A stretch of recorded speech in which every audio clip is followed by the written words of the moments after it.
हम सबको पता है कि परसों हमने भारत के सबसे महान रत्न श्री रतन टाटा जी को खो दिया है।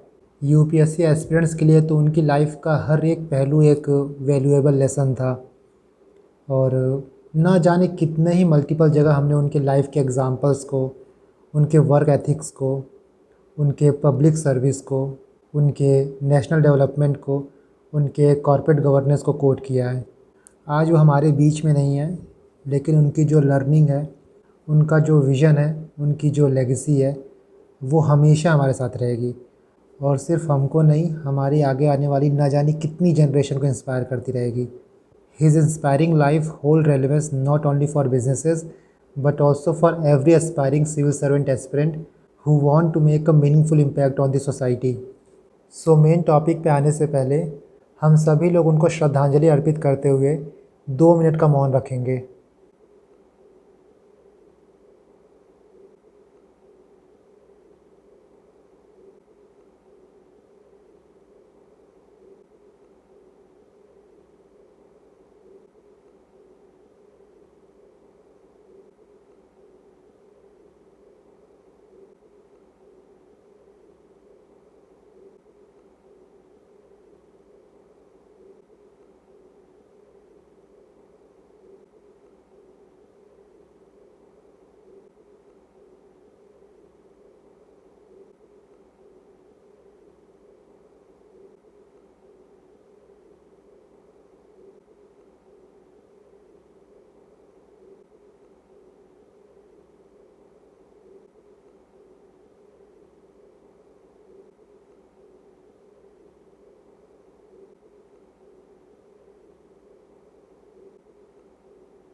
ओम शांति शांति शांति। नाउ आज हम लोग एक बहुत ही क्रूशियल, बहुत ही इम्पोर्टेंट टॉपिक के ऊपर बात करेंगे। जो लोग भी 2025 के लिए प्रिपेयर कर रहे हैं, यूपीएससी 2025 की तैयारी कर रहे हैं, एक ऐसा क्वेश्चन उनके दिमाग में होगा that probably causing some sleepless night. रात में आपको नींद नहीं आती होगी। And that question is, have you run out of time. ये वीडियो मोस्ट इम्पॉर्टेंट उनके लिए है जिनके मन में, जिनके दिमाग में कहीं भी थोड़ा सा भी ये डाउट है कि क्या वो 2025 का अटैम्प्ट क्लियर कर सकते हैं या नहीं कर सकते हैं। सो उनको मैं यही बोलूँगा कि आप कम्प्लीटली इस वीडियो को देखो। मैं लास्ट में कुछ आपसे इंपॉर्टेंट नोट शेयर करूँगा, कुछ इंपॉर्टेंट स्ट्रेटेजी शेयर करूँगा, जिसके थ्रू आप अपने मेंस के प्रिपरेशन को बहुत ही टॉप नॉच कर सकते हो। बहुत आता है आपका ये डाउट मुझे कि अगर हम अभी से तैयारी स्टार्ट करते हैं तो क्या हम यूपीएससी 2025 क्लियर कर सकते हैं। ये ऐसा क्वेश्चन है ना जिसकी वजह से आपके ऊपर प्रेशर बिल्डअप होता रहता है, आपके मोटिवेशन, आपके एफिशिएंसी को बहुत डेंट मारता है। सो हम यहाँ पे यही बात करेंगे कि क्या चांसेस है। अगर आप आज से प्रिपेयर कर रहे हो और आप अपना 200% दे रहे हो, आप अपने आप को पूरी तरह से डेडिकेट करने के लिए तैयार हो, तो किस तरीके से आपको आगे बढ़ना चाहिए एंड मोस्ट इम्पॉर्टेंटली कि चांसेस क्या हैं। सो देखो, ये डायरेक्टली बोलना कि आप एग्ज़ाम क्लियर कर लोगे या क्लियर नहीं करोगे, कम्प्लीटली यस कहना या फिर कम्प्लीटली नो कहना पॉसिबल नहीं है। इसका आंसर ना इन दोनों के बीच कहीं लाई करता है। और लाई क्यों करता है? बिकॉज़ सबकी प्रिपरेशन का जो लेवल है ना बहुत अलग अलग है, और आपकी कैपेसिटी अलग है, आपकी कैपेबिलिटीज़ अलग है। किस तरीके से आप आगे के 7-8 महीने बिताओगे, कितना मेहनत करोगे, वो सब कुछ वेरी करता है। एंड उसी पे इस क्वेश्चन का आंसर डिपेंड करता है। नाउ हम प्रैक्टिकल बात करें तो टाइम पीरियड आपको देखना पड़ेगा, आपको सिलेबस देखना पड़ेगा, और इन दोनों के हिसाब से आपको प्रीलिम्स की प्रिपरेशन देखनी पड़ेगी प्लस मेंस की देखनी पड़ेगी। आप प्री को छोड़ नहीं सकते हो ये सोच के कि मैं प्री को लास्ट में कर लूँगा। जो भी टाइम आपके पास है उसमें से आपको ऑलमोस्ट 50% टाइम जो है वो प्री को देना होगा। नाउ आप एग्ज़ाम क्लियर कर पाओगे कि नहीं कर पाओगे उसको देखने से पहले आप ये देखो कि आप किस कैटेगरी में फॉल करते हो। आपकी सिचुएशन इन 3 कैटेगरी में से कोई एक होगी। या तो आपकी प्रिपरेशन हुई होगी, आप तैयारी कर रहे होगे बट काफ़ी आप स्टडीज़ में इरेगुलर होगे। हो सकता है कि आपका सिलेबस 20% 30% कंप्लीट हो, आपने एनसीईआरटी पढ़ लिया हो, आपने कुछ बेसिक बुक्स देख लिया हो बट उस फ्लो में आप पढ़ाई नहीं कर रहे हो। तो यहाँ पे हम मानते हैं कि आपकी तैयारी जो है वो 20 से 30% है। इसके बाद जो सेकंड कैटेगरी है ये उनकी है जिनकी तैयारी 40 से 50% है। यहाँ पे हम उनको डाल सकते हैं। और मान लो कि आपका ऑप्शनल 50% तैयार है, आपने बेसिक बुक्स देख ली है, आपने लक्ष्मीकांत एक बार देख लिया है, आपको बेसिकली पता है कि मॉडर्न हिस्ट्री में क्या होता है, आपने 1-2 सब्जेक्ट्स भी कंप्लीट कर लिए हैं, तो आप इस कैटेगरी में आते हो। एंड लास्टली वो हैं जिनकी तैयारी ऑन ट्रैक है। डैट मीन्स इनका 70 to 80% ऑप्शनल ख़त्म हो गया है और आंसर राइटिंग हो सकता है स्टार्ट करने की सोच रहे हों या फिर हो सकता है कर भी रहे हों। PYQs को प्रैक्टिस कर लिया हो, कुछ टॉपिक्स के नोट्स प्रिपेयर कर लिया हो, तो इनकी पढ़ाई काफ़ी स्मूथली चल रही है। बट आई नो कि जो लोग इस वीडियो को देख रहे हैं वो मोस्टली इसी कैटेगरी में फॉल करते हैं जिनकी पढ़ाई अभी 20-30% है, इरेगुलर है, काफ़ी चीज़ों को करनी बाकी हैं। हो सकता है मेंस का कोई भी टॉपिक का नोट्स भी ना प्रिपेयर किए हों। सो हम स्पेशली इनकी बात करेंगे। एंड इनकी बात भी करने से पहले मैं आपको ये बता देता हूँ कि अगर आपकी कंडीशन ये है, अभी आपकी तैयारी सिर्फ 20-25% है, तब भी आप 2025 का पेपर आराम से क्लियर कर सकते हो। मैं फिर से रिपीट कर रहा हूँ कि आप पेपर आराम से क्लियर कर सकते हो but you have to give your 200%। कोई इफ़ कोई बट नहीं होगा, कोई एक्सक्यूज़ नहीं होगा कि दिवाली आ गया तो मैं 2-4 दिन दिवाली मना लेता हूँ, बीच में न्यू ईयर आएगा, बीच में क्रिसमस आएगा, बीच में आपका बर्थडे भी आएगा। तो मल्टीपल ओकेजन्स आएंगे लेकिन आपके लिए सिर्फ एक ओकेजन है जो कि ये 25 मई को जब आपका प्रीलिम्स होगा। सिर्फ वही आपको ध्यान में रख के चलना है। इसके लिए आपको दुनियादारी सब कुछ भूल जाना होगा। आपको शायद मेरी बात बहुत टफ लग रही होगी बट मैं प्योरली रॉ वे में बोल रहा हूँ। आपको अपने दिमाग से बाकी चीज़ें बिल्कुल शट डाउन कर देनी है और आप तभी एग्ज़ाम क्लियर कर पाओगे जब आप सब कुछ भूल के, खुद को भूल के सिर्फ पढ़ाई को टाइम देने के लिए तैयार हो। बिकॉज़ आप ऑलरेडी बहुत ज़्यादा लेट हो। इसीलिए अगर आप इस कैटेगरी में फ़ॉल करते हो या फिर इस कैटेगरी में फ़ॉल करते हो तो आपको हार्ड वर्क के साथ साथ स्मार्ट वर्क भी करना होगा। अभी आपकी सिचुएशन पहले की तरह नहीं है, जून जुलाई की तरह नहीं है कि आप बहुत आराम से चीज़ों को आराम से पढ़ोगे। आपको टाइम बाउंड मैनर में सब कुछ ख़त्म करना होगा। इसीलिए जो भी प्लानिंग आपको करनी होगी, जो भी प्लान आप आगे फॉलो करोगे, बहुत ही स्ट्रेटेजिक प्लान फॉलो करोगे, बहुत ही टैक्टफुली आपको प्लान करना होगा सो दैट आपका प्री भी क्लियर हो प्लस मेंस भी क्लियर हो। क्योंकि देखो, नो मेंस विदाउट प्रीलिम्स। अगर आपका प्रीलिम्स क्लियर नहीं होगा तो कोई फ़ायदा नहीं है 3-3.5 महीने प्रीलिम्स को देके। और अगर आपका मेंस क्लियर नहीं हो रहा है, सिर्फ प्री क्लियर हो रहा है, तब भी कोई फ़ायदा नहीं है। हम लोग जब तैयारी करते थे तो एक कहावत थी कि प्रीलिम्स एक ऐसा स्टेज है जिसको क्लियर करने के बाद कुछ मिलता नहीं है और जिसको क्लियर ना करे तो हमारा कुछ बचता नहीं है। So in this video I will share with you some broad framework और मैं कुछ आपको स्मार्ट आइडियाज़ दूंगा जिसके थ्रू आप अपने मेंस की प्रिपरेशन को 3-3.5 महीने में रैप अप करके प्रीलिम्स में लग सकते हो। आज आपका 11 अक्टूबर है एंड प्रिसाइजली हम बात करें तो आपके पास 7 महीना 14 दिन है। 7.5 महीना आपके हाथ में, उसमें से कम 4.5 महीना आप प्रीलिम्स को दोगे। ये देखो वेरी करता है, और जिनका प्रीलिम्स बार बार क्लियर हो जाता है आराम से, वो हो सकता है 2.5 महीना 3 महीना दे। बट जिनका प्रीलिम्स क्लियर नहीं हो पा रहा है, जो बार बार स्ट्रगल कर रहे हैं, 1 मार्क 2 मार्क 10 मार्क 15 मार्क से रुक जा रहे हैं, उनको 4.5 महीना 5 महीना देना ही होगा प्रीलिम्स में। लास्ट में जाके जो आपका मई का महीना आता है आप उसको तो काउंट ही मत करो, क्योंकि वहाँ पे आप पैनिक मोड में आने लगते हो, चीज़ें कंप्लीट नहीं हो रही हैं, ये बचा है वो बचा है। तो उस टाइम को आप बोनस में रखो, जो वहाँ पढ़ाई हो गई वो बोनस में है। लेकिन उससे पहले अप्रैल तक आपका कोर्स प्रीलिम्स का बिल्कुल ख़त्म हो जाना चाहिए। मई में आप सिर्फ रिवीजन करोगे, मई में जो छोटी मोटी चीज़ें आएंगी उनको पढ़ोगे, तो इफ़ेक्टिवली सिर्फ प्री को पढ़ने के लिए आपके पास, आप 15 जैन से स्टार्ट करोगे तो 3.5 महीना रहेगा। एंड डैट मीन्स कि मेंस की प्रिपरेशन को, जो आपकी चीज़ें बची हुई हैं, उसको कंप्लीट करने के लिए आपके पास 3.5 महीना है। इन 3.5 महीनों में भी जो आपको 70 to 80% वर्क करना है वो इन 3 महीनों में करना है। इसलिए मैं बोल रहा हूँ ना कि टाइम आपके पास बहुत ज़्यादा कम है और आपको हार्ड वर्क तो करना ही है, साथ में स्मार्ट वर्क भी करना है। अगर 2025 का जो टाइम टेबल है नॉर्मल टाइम टेबल होता तो हो सकता है कि हम 1 जन से ही प्री पढ़ने लगते, बट आपको पता है कि इस बार आपको मेंस में 1 महीना कम मिल रहा है, इसीलिए जो 1 महीना यहाँ कम मिल रहा है उसको कहीं ना कहीं यहाँ कंपनसेट करना पड़ेगा। आपको शायद अभी इसकी इंपॉर्टेंस समझ में नहीं आएगी, लेकिन जब आप प्रीलिम्स क्लियर कर लोगे एंड मेंस की प्रिपरेशन करोगे तब आपको पता चलेगा कि कितना कम दिन है। 1 महीना अभी कम करना बहुत अलग होता है, लेकिन 1 महीना प्रीलिम्स और मेंस के बीच में कम करना वो बहुत ज़्यादा भारी पड़ जाता है, क्योंकि उस वक्त जो हमारी एफिशिएंसी रहती है और उस वक्त जो एक एक दिन की इंपॉर्टेंस रहती है ना, वो बहुत ज़्यादा रहती है। इसीलिए जो 1 महीना वहाँ कम हुआ है उसको आपको यहीं कंपनसेट करना पड़ेगा। टाइम टेबल या फिर आपका नोट्स ऐसे प्रिपेयर करना होगा कि हम प्री के बाद जाके सिर्फ छोटी मोटी चीज़ें देखें, नहीं तो मेनली हम आंसर राइटिंग करेंगे, अपना ऑप्शनल देखेंगे एंड रिवीजन करेंगे। ना देखो, सबसे पहले आप एक पेपर लेके बैठो, जो मैं यहाँ बता रहा हूँ वो चीज़ आप करते जाना, ठीक है। आप ये देखो कि आपका कौन सा टॉपिक कितना % कंप्लीट है और आपको किसमें कितना % काम करना है। हर चीज़ % टू % वेरी करती है। मैंने बोला ना कि आपका स्टेज अभी क्या होगा, या तो आपका 20% ख़त्म होगा, 30% ख़त्म होगा, मतलब कहीं ना कहीं आपने कुछ ना कुछ थोड़ा मोड़ा पढ़ा है।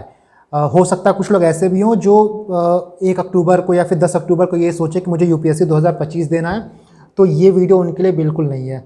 अगर आप आज के दिन ये सोच रहे हो और आज से पहले आपका कोई बैकग्राउंड नहीं रहा यूपीएससी का, आपको यही नहीं पता कि मॉडर्न हिस्ट्री क्या होता है, आपको ये नहीं पता कि पार्लियामेंट क्या होता है, लेजिस्लेचर क्या होता है, एब्सोल्युटली ज़ीरो आइडिया है about UPSC, then it's better कि आप 2026 का अटेम्प्ट आराम से देना, आप 2025 पूरा पढ़ाई करो। लेकिन जो लोग 2-4 महीने 5 महीने से पढ़ाई कर रहे हैं बट इरेगुलर पढ़ाई है, पढ़ाई उस पेस में नहीं आ पा रही है और पढ़ाई ट्रैक पे नहीं रहती है, तो कैसे आप अपनी पढ़ाई को ट्रैक पे ला सकते हो, कैसे आप अपना मेंस के प्रिपरेशन को ख़त्म कर सकते हो, तैयार कर सकते हो, स्मार्ट तरीके से आगे बढ़ सकते हो, हम इसकी बात करेंगे। नाउ पेपर में आप भी ऐसे लिख लो GS1, GS2, GS3, GS4। GS1 में 4 सब्जेक्ट हैं, art and culture, medieval ancient, modern, geography, society. ये आपका हिस्ट्री पोर्शन हो गया, ये ज्योग्राफी हो गया, ये सोसाइटी हो गया। यहाँ 2 चीज़ और आएगा, वर्ल्ड हिस्ट्री और पोस्ट इंडिपेंडेंस, ठीक है। ये पूरा आपका हिस्ट्री पोर्शन हो गया। इसके बाद GS2 में पॉलिटी आता है, governance, social justice, IR। GS3 में इकोनॉमिक्स है, इकोनॉमिक्स में आप एग्रीकल्चर जोड़ लो, environment, security, internal security, disaster management, science and tech, and GS4 आपका एथिक्स है।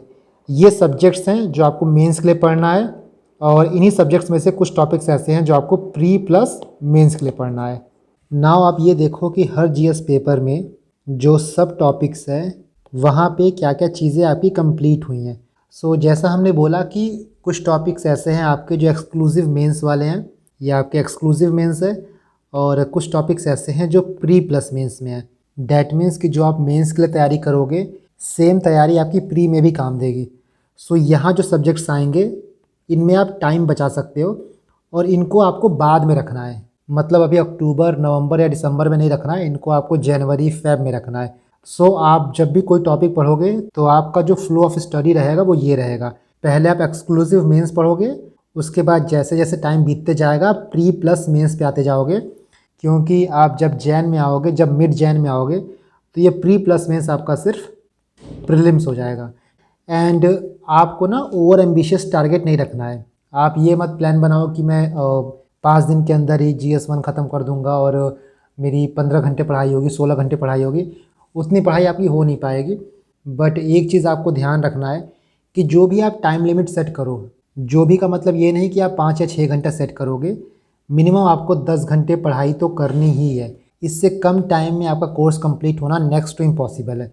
और 24 घंटे में से 10 घंटे पढ़ाई को देना, अगर आप सिर्फ पढ़ाई कर रहे हो, सिर्फ प्रिपेयर कर रहे हो, तो बहुत बड़ी बात नहीं है। बहुत लोग दे रहे हैं, आप भी दो। नाउ जो आपका एक्सक्लूसिव मेंस वाला टॉपिक है उनमें आपको क्या करना है, और अभी आप ना सबसे पहला फोकस आपका ये होना चाहिए कि आप चैप्टर्स को, आप टॉपिक्स को रीड कर लो, उसके साथ आप अपने शॉर्ट नोट्स प्रिपेयर कर लो। ये शॉर्ट नोट्स कैसे बनाने हैं, क्या क्या आपको रेफ़र करना है, और यहीं पे आपको स्मार्ट स्ट्रेटजी यूज़ करनी है। आप सिर्फ हार्ड वर्क नहीं कर सकते हो, आप हर एक बुकलेट, हर एक न्यूज़पेपर के आर्टिकल का नोट्स नहीं प्रिपेयर कर सकते हो। यहाँ आपको स्मार्ट मूव डिप्लॉय करना होगा। अगर आपको किसी टॉपिक का रेडीमेड नोट मिल रहा है तो आप उसको यूज़ करो, रादर देन आप खुद से उतनी मेहनत करो। नाउ हम चारों GS के पेपर को अगर देखें तो आपका जो एथिक्स है एक्सक्लूसिव मेंस का टॉपिक है, ठीक है। इकनॉमी आपका प्री प्लस मेंस रहेगा। इंटरनल सिक्योरिटी आपका एक्सक्लूसिव मेंस का है। डिज़ास्टर मैनेजमेंट भी आप एक्सक्लूसिव मेंस बोल सकते हो। साइंस एंड टेक जो प्री में आता है वो बिल्कुल अलग आता है, जो मेंस में आता है वो बिल्कुल अलग आता है। सो इसको आप प्री के लिए कुछ अलग पढ़ते हो और मेंस के लिए कुछ अलग पढ़ते हो, ठीक है। ये भी आपका एक तरह से एक्सक्लूसिव मेंस का टॉपिक है। नाउ पॉलिटी भी कुछ ऐसा ही है, जो प्री में पॉलिटी पूछता है वो अलग होता है, जो मेंस से पूछता है वो अलग होता है। सो जब आप मेंस की तैयारी करते हो तो कुछ रिसोर्सेज आपके सेम रहते हैं, बट क्वेश्चन लिखने का तरीका, आंसर को मैनेज करने का तरीका अलग होता है। गवर्नेंस भी आपका मेंस का टॉपिक है। सोशल जस्टिस भी आपका एक तरीके से मेंस का टॉपिक है। आईआर भी आपका मेंस का ही है। और जीएस1 में देखें तो ये हिस्ट्री पोर्शन हो गया, मॉडर्न हिस्ट्री और ज्योग्राफी, ये आपका प्री प्लस मेंस का है जीएस1 का। लेट मी रब ऑल दिस। सो जो जीएस1 में ये 3 टॉपिक है, आपका हिस्ट्री हो गया, आपका art and culture, ancient medieval, modern और ज्योग्राफी, ये जो है ये आपको प्री में भी काम देगा प्लस मेंस में भी काम देगा। इसीलिए इनकी पढ़ाई आप लास्ट में करोगे, मतलब इनको आप जैन में जाके पढ़ोगे ना। इसके बाद 2 टॉपिक और है, जैसे आपका इंटरनल सिक्योरिटी और डिज़ास्टर मैनेजमेंट है। ये बहुत छोटे टॉपिक्स होते हैं और यहाँ जो क्वेश्चन आता है बहुत ही सेट क्वेश्चन आता है। आप पीवाईक्यू देखोगे, आपको मुश्किल से 30-40 पेज के नोट्स प्रिपेयर करने होंगे। दोनों सब्जेक्ट को आप 2 से 3 हफ्ते में ख़त्म कर सकते हो। और इस वक्त आप इनको प्रायोरिटी मत दो, इनको आप प्री के बाद करना है। ये छोटे सब्जेक्ट्स हैं बट इनकी मेंस में रेलेवेंस बहुत ज़्यादा हो जाती है, प्लस यहाँ से करंट अफेयर बेस्ड भी क्वेश्चन आता है। सो आप इनको प्री के बाद रखो, तब तक आपके पास करंट अफेयर का मटेरियल भी इकट्ठा हो जाएगा और इनको कंप्लीट करने का जो टाइम लिमिट है ना वो भी सेट रहेगा। नहीं तो अभी आप स्टार्ट करोगे तो इन्हीं सब्जेक्ट्स में आप 1 महीना दे दोगे। अभी आपको बड़े बड़े सब्जेक्ट्स करने हैं। बहुत लोग ऐसे हैं जो एथिक्स को प्री के बाद करते हैं, बट आई वुड से कि आप एथिक्स को एक बार प्री से पहले कंप्लीट कर लो। इसकी इम्पोर्टेंस आप समझो। 250 मार्क्स का पेपर आता है ये, और इसको आप 15 से 20 दिन में ख़त्म कर सकते हो। एंड इसको अच्छे से कंप्लीट करो तो आप 125 प्लस तक स्कोर कर सकते हो। इसको लाइटली बिल्कुल भी नहीं लेना है। और एक टारगेट आपका ये होगा कि इन 3 महीनों में आपको GS4 कंप्लीट करना है। ये आपका फर्स्ट ब्रॉड टारगेट हो गया। इसके बाद हम बात करते हैं कुछ इंपॉर्टेंट टॉपिक्स की, जैसे आपका हो गया IR, आपका हो गया साइंस एंड टेक, एनवायरनमेंट, और कुछ हद तक पॉलिटी भी आपका, कुछ section of polity. In topics की क्या खास बात है कि यहाँ से जो क्वेश्चन पूछे जाते हैं वो मोस्टली करंट अफेयर बेस्ड होते हैं। IR से जो क्वेश्चन पूछा जाएगा स्टैटिक का रेलेवेंस बहुत कम रहता है, नॉर्मली करंट अफेयर बेस्ड होता है। साइंस एंड टेक में अलग से आप बहुत कुछ नहीं पढ़ते हो, जो भी आप करंट अफेयर में पढ़ोगे, जो भी इमर्जिंग टेक्नोलॉजीज़ है वही आपके साइंस एंड टेक के क्वेश्चन बना देते हैं। एनवायरनमेंट में भी यही हाल रहता है। एनवायरनमेंट में आप ऐसा नहीं कि शंकर से कुछ अलग से पढ़ोगे, जो आप शंकर से पढ़ोगे वो आप सप्लीमेंट कर सकते हो मेंस के लिए, बट जो मेंस में क्वेश्चन आते हैं वो करंट अफेयर बेस्ड या इशू बेस्ड होते हैं। और पॉलिटी में भी कुछ क्वेश्चंस ऐसे हैं जो करंट अफेयर बेस्ड होते हैं।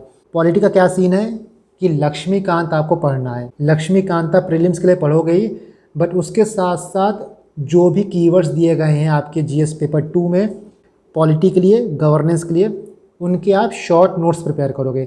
शॉर्ट नोट्स कैसे प्रिपेयर करना हम इसकी आगे बात करेंगे।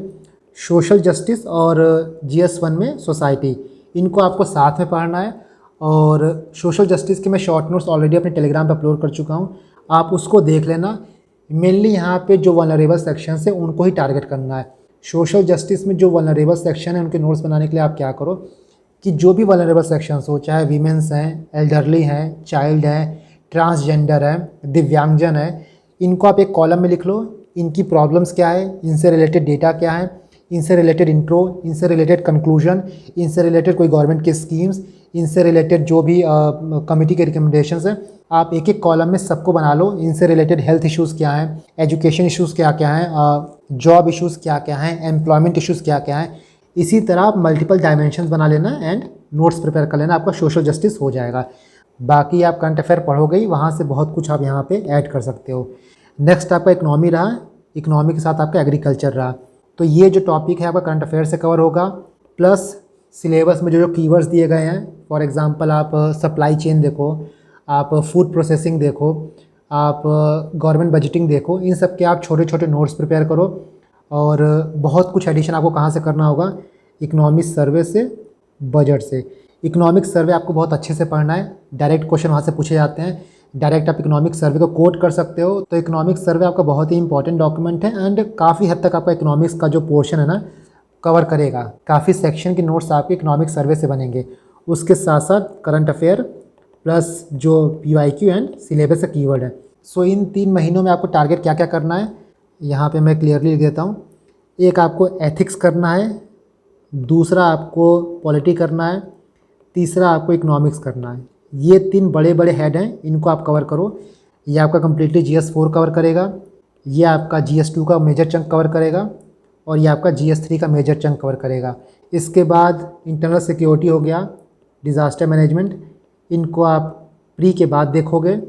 And science and tech, environment, international relation या करंट अफेयर के साथ करोगे। तो यहाँ पे 2 चीज़ आप और ऐड करो। पहला हो गया सोसाइटी, ठीक है। सोसाइटी भी आपको इन्हीं बीच कर लेनी होगी और सोसाइटी आपका 10-12 दिन में ख़त्म हो जाएगा। कुछ कीवर्ड्स हैं, कुछ टॉपिक्स हैं जिस पे आप नोट्स बना लो एंड प्लस जो कंटेम्प्रेरी इश्यूज़ हैं उनको कवर कर लो। एक आपका और बचा सोशल जस्टिस, तो उसकी बात मैंने कर ही ली है। इसका नोट्स मैंने टेलीग्राम पे अपलोड कर दिया है, आप मेरे टेलीग्राम पे सर्च कर लेना सोशल जस्टिस, आपको इसका नोट्स मिल जाएगा। बाकी जो तरीका मैंने आपको बताया है कि आप वल्नरेबल सेक्शंस को एक तरफ लिख लो, जो सेक्शंस हैं PYQs उठा लो, आप देख लो PYQ में किन किन टॉपिक से क्वेश्चन पूछा गया है। Health, education, women, elderly, child, दिव्यांगजन, ट्रांसजेंडर, जिनसे भी क्वेश्चन पूछा गया है एक साइड लिख लो और उनसे रिलेटेड इश्यूज़ जो भी हैं उनको एक साइड लिख लो। इससे आपका 10-12 पेज में पूरा सोशल जस्टिस खत्म हो जाएगा। यहाँ पॉलिटी प्लस गवर्नेंस कर लो। तो ये ब्रॉड फ्रेमवर्क है जो आपको 3 महीने में फॉलो करना है। और इनके साथ साथ आपको क्या करना है, करंट अफेयर, ये बहुत ज़्यादा इंपॉर्टेंट है। बहुत डाउट आता है कि आप मंथली पढ़ लें या फिर हम PT 365 कर लेंगे तो क्या सफिशिएंट होगा कि नहीं होगा। देखो PT आपको करना है। आई नो कि PT से क्वेश्चन नहीं आते हैं और इसकी इफेक्टिवनेस ख़त्म हो रही है, नहीं हो रही है, वो सब बात की बात है। बट एक ईयरली मैगज़ीन आप कर लो। इससे क्या होता है ना कि मान लो कहीं कहीं कुछ पॉइंट्स छूट जाता है तो वो आपका कंप्लीट हो जाता है। तो एक ईयरली आप लास्ट में कर लोगे। एंड अगर आप मंथली करोगे तो आपको ईयरली मैगज़ीन करने में बहुत ज़्यादा ज़ोर नहीं आएगा। मंथली कहाँ से कहाँ तक करना है ये भी डाउट आता है। आपका एग्ज़ाम देखो मई में है तो आप मई तक मंथली कर नहीं पाओगे, इसीलिए आपको क्या करना है, जून से मार्च तक मंथली करना है, ठीक है। जून से मार्च तक आप मंथली करोगे। अब आप पूछोगे कि अभी तो हमारा अक्टूबर चल रहा है एंड पिछले 3-4 महीने का बैकलॉग हुआ है तो उसको कैसे कंप्लीट करें। सो आप क्या करो कि अपने महीने को 2 पार्ट में डिवाइड कर लो। एंड सेम पैटर्न हम अपने प्रिज्म ग्रुप और बॉट सीरीज़ में भी फॉलो कर रहे हैं। इस ग्रुप का लिंक भी मैं डिस्क्रिप्शन बॉक्स में दे दूँगा, जहाँ पे हम डे वाइज टारगेट कर रहे हैं टॉपिक्स को। सो आप अपने मंथ को करंट अफेयर कवर करने के लिए मंथ को 2 पार्ट में डिवाइड कर लो। एक आपका 1 से 15 तारीख हो गया, दूसरा 16 से 30 तारीख हो गया। यहाँ पे आप पास्ट मंथ का मैगज़ीन कवर करो और यहाँ पे आप करंट मंथ का मैगज़ीन कवर करो। फॉर एग्जांपल अभी अक्टूबर चल रहा है, अक्टूबर की मंथली मैगज़ीन जो है वो 10-11 अक्टूबर के बाद ही आती है। सो 1 से लेकर 15 तक क्या करोगे आप, यहाँ पे आप सितंबर कवर करो, सितंबर की मंथली कवर करो। इसके बाद 16 से 30 तक आप अक्टूबर की मंथली कवर करो। नेक्स्ट हम जब नवंबर में जाएंगे तो यहाँ भी आप सेम करो, 1 से लेके 15 तक आप अगस्त की कवर करो। इसके बाद 16 से लेके 30 तक आप नवंबर की कवर करो। उसी तरह दिसंबर में 1 से लेके 15 तक आप जुलाई की कवर करना और 16 से लेके 30 तक आप दिसंबर की कवर करना। इसी तरह आपको मंथली मैगज़ीन कवर करना है करंट मंथ का, प्लस जो बैकलॉग रहेगा वो भी आपका क्लियर होते जाएगा। नाउ एक डाउट और आता है कि हमको न्यूज़पेपर पढ़ना है कि नहीं पढ़ना है। सो देखो न्यूज़पेपर में आप 2 चीज़ समझ लो। पहली बात ये है कि न्यूज़पेपर का आपको नोट्स प्रिपेयर नहीं करना है प्री के पर्सपेक्टिव से। ये याद रखना है कि न्यूज़पेपर आप पढ़ भी रहे हो तो उसको मेंस के पर्सपेक्टिव से पढ़ो, प्री के पर्सपेक्टिव से नहीं पढ़ना है। छोटी मोटी चीज़ें जो दी रहती हैं आप उसको सिर्फ रीड कर लो, उसके आपको नोट्स प्रिपेयर नहीं करने हैं। नहीं तो प्री आते आते आपके पास 2000-3000 पन्ने के नोट्स बन जाएंगे और उनको आप रिवाइज़ भी नहीं कर पाओगे। मैंने बहुत लोग को देखा है जो 3 महीने 4 महीने नोट्स बनाते हैं, लास्ट में रिवाइज़ कर नहीं पाते हैं। सो आपको उस काम में टाइम इन्वेस्ट नहीं करना है जो आपको रिटर्न ना दे। आपको क्या करना है कि न्यूज़पेपर को हर दिन सिर्फ 45 मिनट पढ़ना है। 45 मिनट में जितना ख़त्म हो जाए, नहीं तो उसके बाद बंद कर देना। इससे ऊपर आपको जाना ही नहीं है। टाइम सेट रखना आप कि मुझे न्यूज़पेपर 45 मिनट में ख़त्म करना है। जहाँ 45 मिनट ख़त्म हुआ न्यूज़पेपर को आप बंद कर दो। नहीं तो आप न्यूज़पेपर पढ़ने जाओगे, एक पॉइंट्स का नोट्स बनाने जाओगे तो ये 45 मिनट आपका 2 घंटा 3 घंटा ले लेगा। एंड न्यूज़पेपर भी आपका एक सेक्शन बन जाएगा पूरा। दैट इज़ वाई न्यूज़पेपर को आप एक सिलेक्टेड टाइम अलॉट करो, एक लिमिटेड टाइम अलॉट करो और उसी टाइम में आपको न्यूज़पेपर ख़त्म करना है। जितना पढ़ पाओ बंद कर देना, क्योंकि न्यूज़ जो है रिपीट होती रहती है। ऐसा नहीं कि कोई न्यूज़ आज आ गई और ख़त्म हो गई तो वो न्यूज़ यूपीएससी पूछेगा नहीं। यूपीएससी हमेशा उन्हीं न्यूज़ में से क्वेश्चन बनाता है जो न्यूज़ रिपीट होती रहती हैं। चाहे आप केयर इकोनॉमी की बात करो, ये केयर इकोनॉमी न्यूज़ में था, वहाँ से क्वेश्चन पूछा गया था। आप प्रिवेंशन ऑफ अनफेयर मीन्स, वो भी आपका न्यूज़ में था। वन नेशन वन इलेक्शन, वो भी आपका न्यूज़ में था। तो जो ये मेजर चीज़ें हैं, इनको आप न्यूज़पेपर डेली देखोगे तो पढ़ते रहोगे, जहन में आपकी चीज़ें बैठती रहेंगी और एक ओपिनियन फॉर्म करने में, एक होलिस्टिक अंडरस्टैंडिंग फॉर्म करने में आपको बहुत हेल्प मिलेगी। सो न्यूज़पेपर को सिर्फ 45 मिनट देना, नोट्स बनाने की ज़रूरत नहीं है, बस पढ़ना है आपको। जो यहाँ से अंडरस्टैंडिंग मिलेगी वो मंथली मैगजीन में आपको हेल्प करेगी, प्लस मेंस की आंसर राइटिंग में हेल्प करेगी। आई थिंक कि जो भी ब्रॉड चीज़ें हैं, जो भी आपका ब्रॉड पैटर्न रहेगा इन 3-3.5 महीनों में, मैंने कवर कर दिया है। अब जो सबसे इम्पॉर्टेंट है वो ये है कि नोट मेकिंग कैसे करना है। देखो, नोट मेकिंग के लिए 2 चीज़ आपके पास होनी चाहिए, 2 क्या इनफैक्ट 3 चीज़ आपके पास होनी चाहिए। एक तो सिलेबस का प्रिंट आउट निकाल लो, हर कीवर्ड को अंडरलाइन करना कि ये कीवर्ड है। सेक्युलरिज्म जो है वो एक कीवर्ड है, एनजीओ जो है वो एक कीवर्ड है, प्रेशर ग्रुप एक कीवर्ड है, सिटीजन चार्टर एक कीवर्ड है, ई गवर्नेंस एक कीवर्ड है। ठीक है, ये सारे कीवर्ड्स हैं। दूसरी चीज़ ये, आपको पीवाईक्यूज़ देखना है। पीवाईक्यूज़ उठाओ आप पिछले 10 सालों के, 2013 से लेके 2024 तक के पीवाईक्यूज़ उठाओ और ये देखो कि पीवाईक्यूज़ का जो मेजर थीम है वो क्या है, पीवाईक्यूज़ किससे रिपीट हो रहा है। जब हम ये बोल देते हैं कि यूपीएससी अंडर द सन सब कुछ पूछ लेता है, अंडर द स्काई सब कुछ पूछ लेता है, तो ना हम यूपीएससी का दायरा बहुत ज़्यादा बढ़ा देते हैं। बट यूपीएससी ने खुद बताया है कि वो क्या आपसे पूछेगा। कैसे बताया है? Through PYQs. फॉर एग्ज़ाम्पल, आप एग्रीकल्चर का एनालिसिस देखो, ये GS3 में एग्रीकल्चर के आपको नोट्स बनाने होंगे, तो ये एनालिसिस बहुत काम आएगा। ये मेजर टॉपिक्स हैं, ये 12 टॉपिक्स हैं जो एग्रीकल्चर में दिया है। Major crops and cropping pattern, irrigation, their types, storage, transportation, marketing of agri produce, e technology, subsidies, MSP, PDS, buffer stock, technology mission, animal rearing, food processing and land reforms. अब देखो, इन topics को आप पढ़ने जाओ, इनके notes बनाने जाओ, तो एक एक टॉपिक्स जो है ना, उनके आप 50 से लेके 500 पेज तक के नोट्स बना सकते हो। लेकिन ना इतना फीजिबल है, ना सूटेबल है और ना रिक्वायर्ड है। आपको क्या करना है कि आप PYQ देखो कि 2023 में, 2022 में, 21 में, 20 में, 17 में 4 क्वेश्चन पूछा गया एग्रीकल्चर से, 19-18 में 5 क्वेश्चन पूछा गया, 16 में 3 क्वेश्चन पूछा गया। डैट मीन्स कि एग्रीकल्चर से हम 4 से 5 क्वेश्चन एक्सपेक्ट कर सकते हैं। और internal security, disaster management, agriculture को मिला के GS3 का 50% पेपर बनता है। तो ये बोलना है कि GS3 is equal to economics, ये बिल्कुल गलत है, क्योंकि इकोनॉमिक्स जो है वो 50% पेपर बनाता है, बाकी जो 50% पेपर है वो IS, DM और एग्री बनाता है।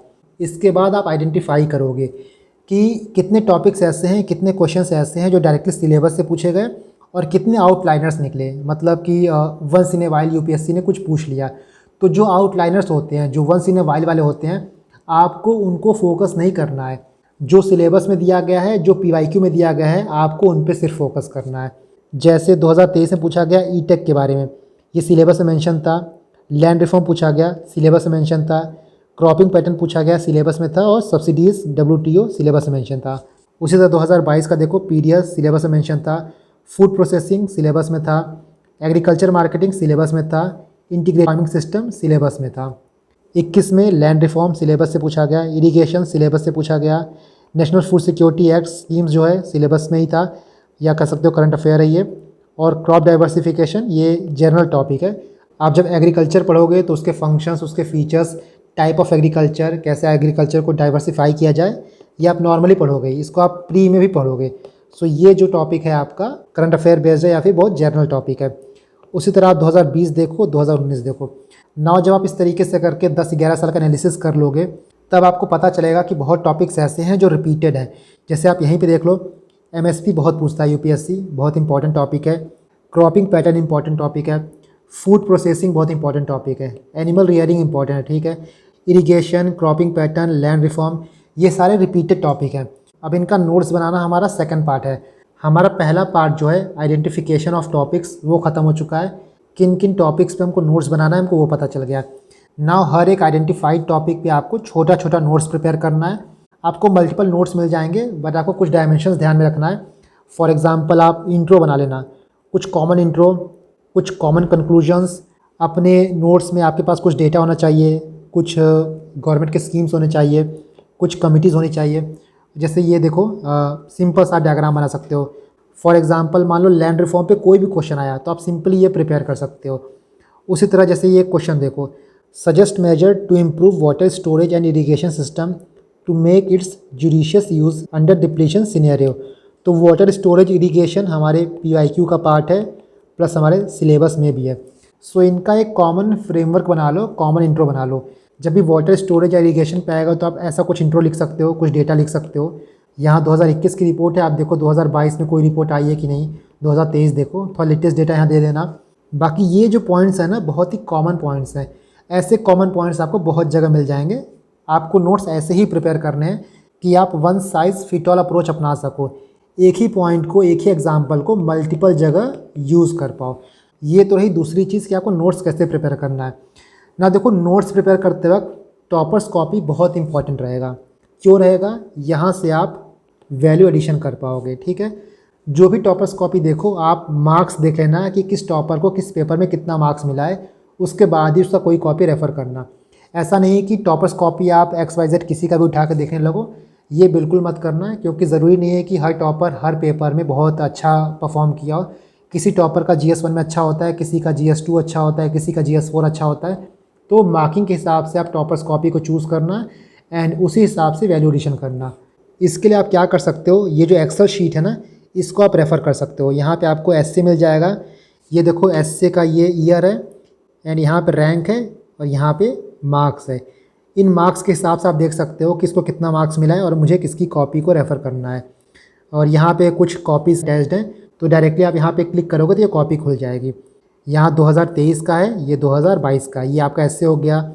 उसी तरह आप GS1 का देख सकते हो, किसकी कॉपी अच्छी है, किस में किसका मार्क्स अच्छा है, उसके हिसाब से आप कॉपी को रेफ़र कर सकते हो। ये आपका GS2 हो गया, ये आपका GS3 हो गया और ये GS4 हो गया। देखो, ये होता है स्मार्ट मूव। आप कितना भी नोट्स प्रिपेयर कर लो, बट जो आपके नोट्स को एक्स फैक्टर देता है ना, वो टॉपर्स कॉपी ही देगा।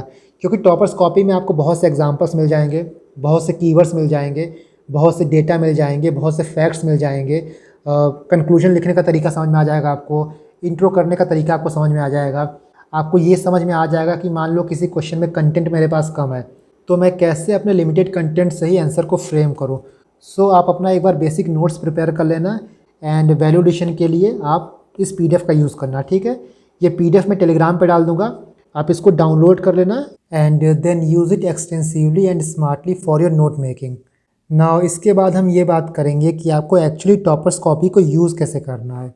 बहुत लोग ये बोलते हैं कि टॉपर्स कॉपी को यूज़ करो वैल्यू एडिशन के लिए, बट इसको यूज़ कैसे करना है, क्या एक्सट्रैक्ट करना है, क्या सीखना है, ये जानना बहुत इंपॉर्टेंट है।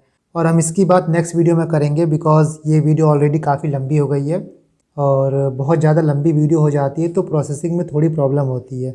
सो जो टॉपर्स कॉपी का एनालिसिस है, टॉपर्स कॉपी कैसे यूज़ करना है, इसको हम इसी वीडियो के सेकंड पार्ट में देख लेंगे और वो सेकंड पार्ट भी मैं शाम तक अपलोड कर दूंगा। सो आप टॉपर्स के एक्सेल शीट को एंड इस पॉलिटी के नोट्स को डाउनलोड कर लेना। ये पॉलिटी NCERT का नोट्स है। आपको पता है कि क्लास 11th की जो पॉलिटी है वो कितनी ज़्यादा इम्पॉर्टेंट है एंड आप सिर्फ 11th की मत देखो, उसके पहले की भी कुछ पॉलिटी देखोगे तो वहाँ भी आपको कुछ टॉपिक्स, कुछ सेक्शंस मिल जाते हैं जिनको आप रेफ़र करोगे तो जो पॉलिटी में आजकल एप्लीकेशन बेस्ड क्वेश्चन पूछता है, थोड़ा एनालिटिकल क्वेश्चन पूछता है, जो आप लक्ष्मीकांत से सॉल्व नहीं कर पाते हो उनको आप NCERT से सॉल्व कर लोगे। सो ये पूरे NCERT का नोट्स है। आपको यहाँ पे क्लास 8th की मिल जाएगी, class 9th, class 10th, class 11th, सबके नोट्स यहाँ मिल जाएंगे। 20-22 पेज का नोट्स है, इसको आप डाउनलोड कर लेना। इसको मैं टेलीग्राम पे अपलोड कर दूँगा। तो NCERT के कुछ अलग से नोट्स नहीं बनाने हैं, आप NCERT को अपनी अंडरस्टैंडिंग के लिए पढ़ो, बाकी नोट्स जो है वो यहाँ से कवर हो जाएगा। ठीक है, तो चलो हम नेक्स्ट पार्ट में मिलते हैं।